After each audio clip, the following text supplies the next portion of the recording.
Let me ask you something. That last decision you made, what to have for lunch, which show to watch, maybe even a big career move? What if I told you that the you who made that choice wasn't really you? Today, we're going to pull back the curtain on the two brains inside your head and figure out who's really in charge. So be honest. Do you think of yourself as a pretty logical person? You know, someone who carefully weighs the options before making a decision? Yeah, most of us do. But it turns out, the science tells a completely different and way more interesting story. All right, let's just get right into it and bust what we can call the rational decision myth. This is the idea that we're all captains of our own ship, logically steering our way through life. But some really incredible Nobel Prize-winning research shows that most of the time, something else has its hands on the wheel. And this is the absolute key, a finding from a psychologist named Daniel Kahneman. And get this, he won the Nobel Prize in economics, of all things, just for proving this one powerful idea.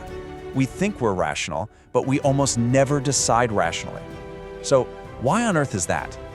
Well, the answer is actually pretty simple. It all comes down to biology. Your brain is an energy hog. And because of that, it's designed to be, well, kind of lazy. And that's not a bad thing. It's actually its greatest survival trick. Just think about this for a second. Your brain is only about 2% of your body's weight, but it burns a whopping 20% of your daily energy. It is an incredibly expensive organ to run. So, to deal with that insane energy bill, your brain's #1 rule is to save power wherever it can. I mean, you have something like 70,000 thoughts a day. It can't possibly sit and analyze every single one. So what does it do? It automates. It creates mental shortcuts for almost everything. And this need to save energy has created two totally different ways of thinking. Two systems that are basically running your life. This is the heart of Kahneman's whole theory. So let's meet the two main characters in your head. He gave them super simple names, System 1 and System 2. The easiest way to think about them is like two different personalities living in your mind. Each one has a very specific job, its own unique set of skills, and its own blind spots. This breaks it down perfectly. System 1 is your autopilot. It's lightning fast, totally automatic, and runs on gut feelings and emotion. You're not even aware it's happening. Then you've got System 2, the pilot. This is the one you think of as you. It's slow, careful, logical, and fully conscious. But here's the kicker. Your autopilot is flying the plane about 95% of the time.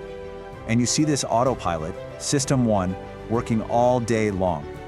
It's that impulse buy at the grocery store. It's how you can drive a familiar route and suddenly realize you're home without remembering any of the turns. Remember learning to drive? Every single move took so much focus. That was your pilot, System 2. Now, it's all System 1. It's automatic. Then there's the pilot, System 2. This part of your brain only gets woken up for the big, tricky stuff that really needs some brain power. Buying a new car is a perfect example. You don't just grab the first one you see. No way. You're comparing specs, gas mileage, safety ratings, all that hard analytical work, that's pure System 2. Okay, so now that we know about these two systems, this is where things get really interesting. Because this brilliant energy-saving design has a vulnerability. It can be exploited. In fact, your brain is being hacked every single day. Marketers, advertisers, politicians, they all know this stuff. And they use a pretty simple 3-step playbook. First, do something to bypass your slow, logical pilot. They don't want you thinking too much. Second, trigger a quick emotional reaction in your autopilot. Maybe fear, maybe excitement, maybe desire. And third, make the choice they want you to make seem like the easiest, most natural thing in the world. And boom, you've made a choice without ever really choosing. This whole idea that our brains can be so easily influenced, well, it opens up a much bigger, more profound question. If our choices are so easily guided, how free are we, really? This gets into something called the illusion of choice. This quote just hits so hard.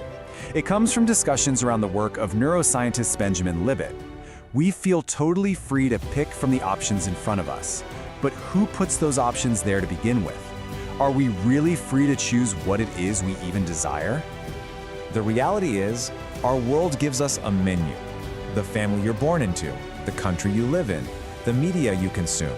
They all serve up a pre-approved list of options for what a good life looks like, which brands to buy, or which ideas to believe in. So often, we're just picking from a menu that was written for us long before we ever sat down at the table. Now, I know this might all sound a little bit heavy, like we're just puppets, But it's not, because here's the good news, the really powerful part. The solution isn't to try and get rid of your autopilot. The real power is just awareness. Look, you can't shut System 1 down, and you wouldn't want to. It handles thousands of little things so you don't have to.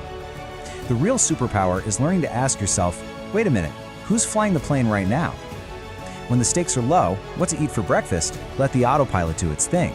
But when a decision really, truly matters, that's your signal to wake up the pilot. So I'll leave you with this to think about.